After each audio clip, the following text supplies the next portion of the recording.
Vamos a hablar de la gramática del saber escolar. ¿Por qué gramática del saber escolar? Porque hay un cuestionamiento que se le está haciendo a la escuela de manera contundente y radical. Hay algunos que están hablando de la inminente desaparición de la escuela frente a los cambios que ha habido en la cultura, en las tecnologías, en la sociedad en general. La pregunta es, ¿por qué sigue existiendo la escuela? Y creemos que la escuela sigue existiendo porque tiene un saber. Hay un saber acumulado históricamente que garantiza su vigencia. Ahora bien, si ese saber constituye la razón por la que ella todavía existe, es porque necesitamos estudiar de qué está compuesto. Para poder estudiar de qué está compuesto ese saber necesitamos una gramática que nos ayude a entenderla. Y básicamente vamos a hablar de 4 componentes de ese saber. El tiempo-espacio que caracteriza a la escuela lo vamos a llamar el cronotopo escolar. Lo que enseña la escuela y pone sobre la mesa para que los estudiantes lo tomen, lo vamos a llamar el saber que se enseña. Hay un conjunto de relaciones de poder que la atraviesan y eso hace parte de su saber y ese es su tercer componente. Y un cuarto componente son las emociones, las subjetividades y los afectos que están presentes en la vida de la escuela y que también hace parte de su saber. De eso está compuesta la escuela, de eso está compuesto su saber y por eso necesitamos una gramática que analice cada uno de esos componentes.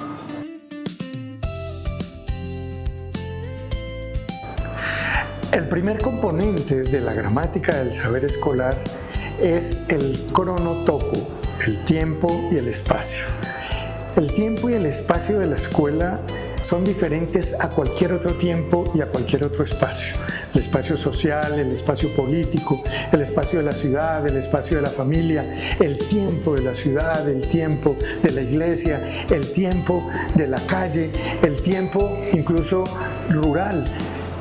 La escuela tiene una temporoespacialidad que históricamente se ha ido configurando y ese tiempo y ese espacio educan, porque es esa manera de vivir el tiempo y el espacio como los niños se forman y como los maestros los educan.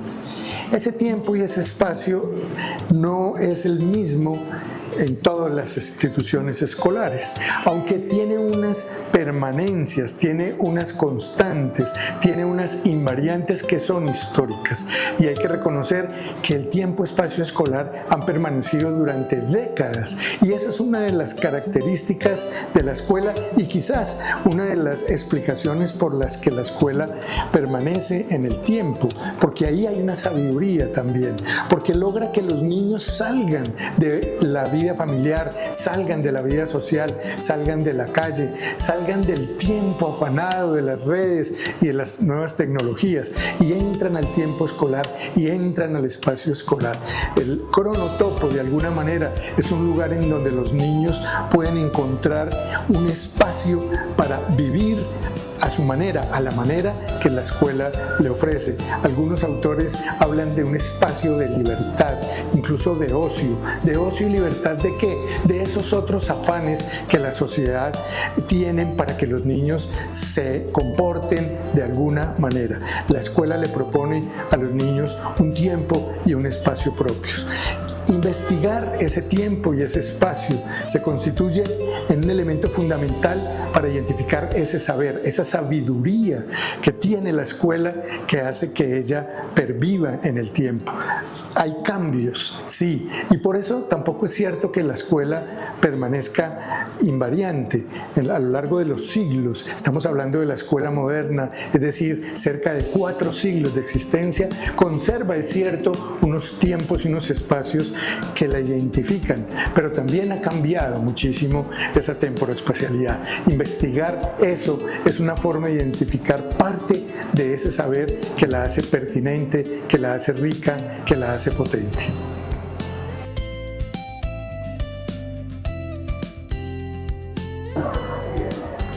El segundo componente lo llamamos el saber que se enseña. Y ahí es donde encontramos quizás la razón de ser de la escuela, porque la escuela pone sobre la mesa, así lo llaman algunos autores, un saber que los niños, los jóvenes toman de acuerdo a sus condiciones, a sus posibilidades. Los niños, las niñas, los jóvenes son diferentes, pero la escuela iguala en el buen sentido, porque pone sobre la mesa un mundo codificado, un mundo que hay que saber descifrar, y la escuela le permite a los niños, a las niñas y a los jóvenes las claves para descifrar el mundo, para leerlo de la manera que la escuela considera pertinente. Y eso es lo que debemos investigar. ¿Cuál es la forma de enseñar de la escuela? ¿Cómo la escuela pone sobre la mesa ese saber y qué saberes pone sobre la mesa? Son las disciplinas, son las ciencias, es el conocimiento, pero también son los valores. También es todo aquello que la escuela en su sabiduría ha ido filtrando y ha ido convirtiendo en un proceso de hibridación, lo llaman algunos autores también, y que termina proponiéndole a los niños, a las niñas, a los jóvenes que accedan a ese mundo que, repito, está codificado, pero entender las claves de cómo leerlas es lo que la escuela le ofrece a las nuevas generaciones. Ese saber que se enseña ha de ser investigado. También hay unas invariantes, también hay unas constantes que a lo largo de los años la escuela mantiene, pero también hay muchas diferencias. Hay diferencias por países, hay diferencias por regiones, hay diferencias por épocas. Eso es importante identificarlo para aprender, para comprender cuál es el saber de la escuela.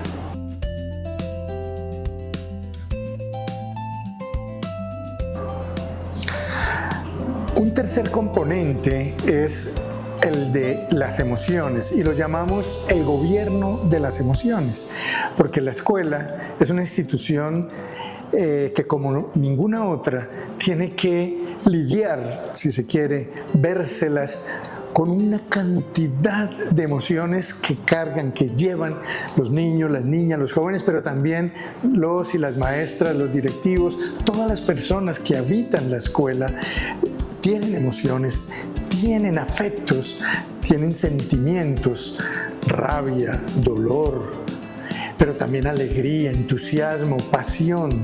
Somos seres humanos. Y la escuela, en parte, ha sido creada también para poder gobernar las emociones. Gobernarlas puede ser domesticarlas, pero también puede ser canalizarlas para potenciarlas, para convertirlas en herramientas para ser mejores personas, para crecer como personas, para crecer como ciudadanos, para formarnos como ciudadanos. Administrar en el tiempo-espacio escolar esas emociones hace parte de la gramática del saber escolar, es decir, de lo que sabe hacer la escuela, que nos ayuda a entender por qué aún está vigente, por qué sigue siendo necesaria. Ahora bien, ese mundo de las emociones, que es a veces tan complejo, no es un elemento negativo que estorbe la tarea y la misión de la escuela. No, lo que queremos es entenderlas, ese modo de gobernar las emociones, entenderla como uno de los elementos constitutivos del saber escolar. Indagar eso no es fácil tampoco, porque tiene sus modos particulares de funcionar en la escuela, y eso es quizás donde está el elemento que hace que la vida en la escuela sea sea siempre, todos los días diferente. No pasa un solo día sin que haya algo intempestivo, algo disruptivo, y que tiene que ver casi siempre con el mundo de las emociones, con las subjetividades, con los afectos. Y eso la hace rica también, compleja. Y ahí está parte de la sabiduría de la escuela. Indagar por el gobierno de las emociones es parte de lo que se propone la gramática del saber escolar.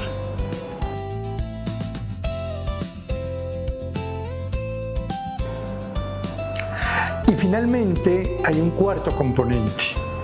Hablamos de las relaciones de poder, ese espacio-tiempo, ese saber que se enseña y se pone sobre la mesa, ese modo de gobernar las emociones, están atravesadas necesariamente por el poder.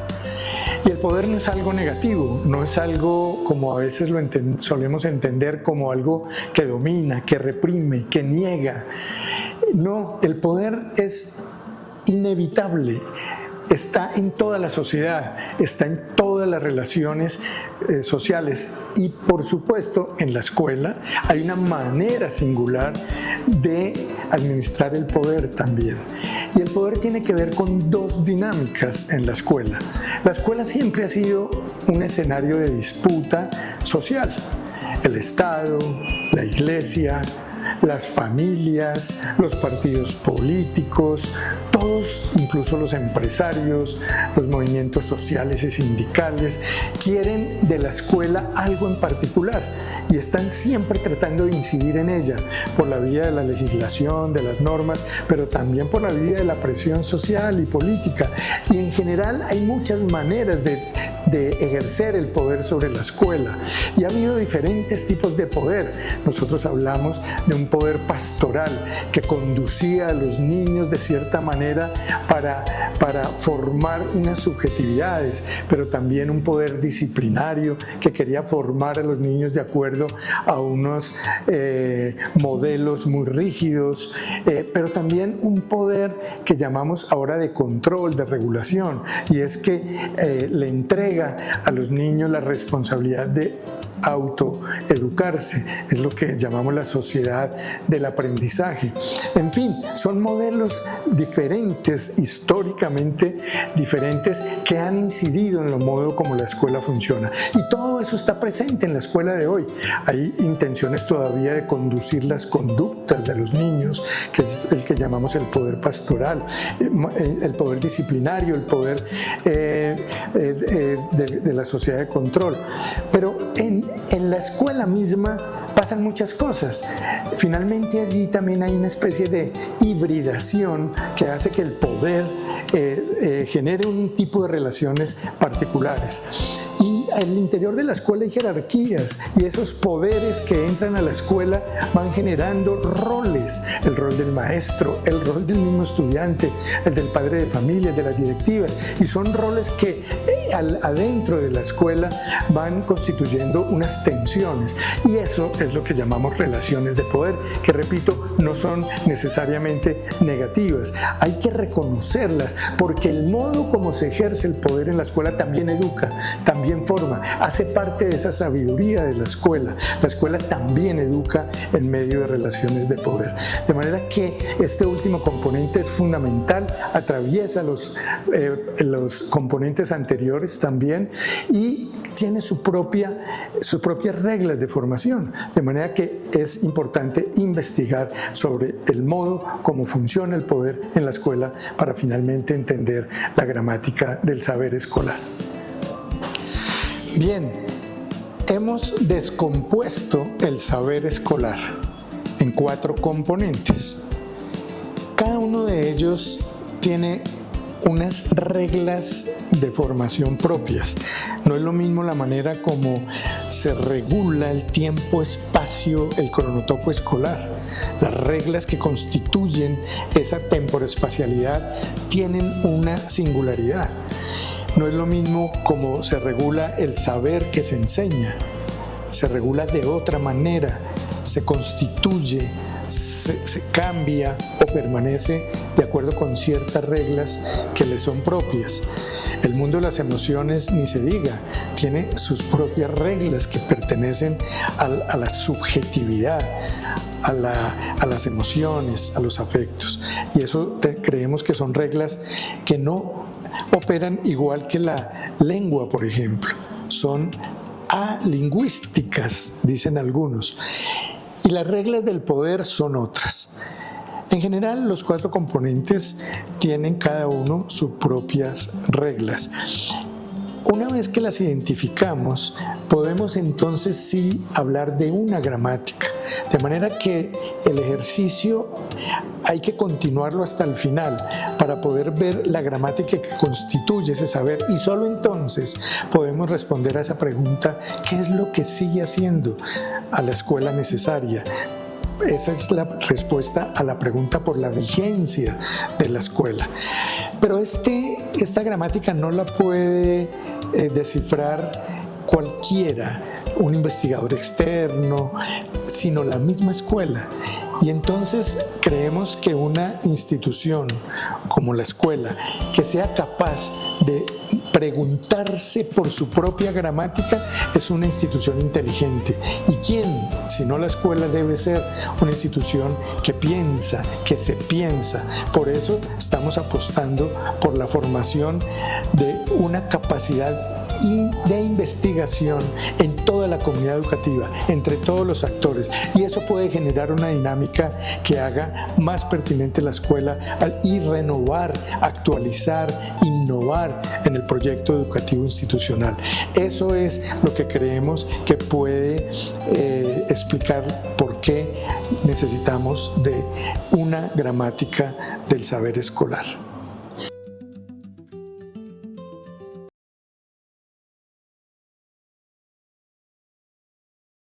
Aquí sí pasa. Bogotá, mi ciudad, mi casa. Alcaldía Mayor de Bogotá.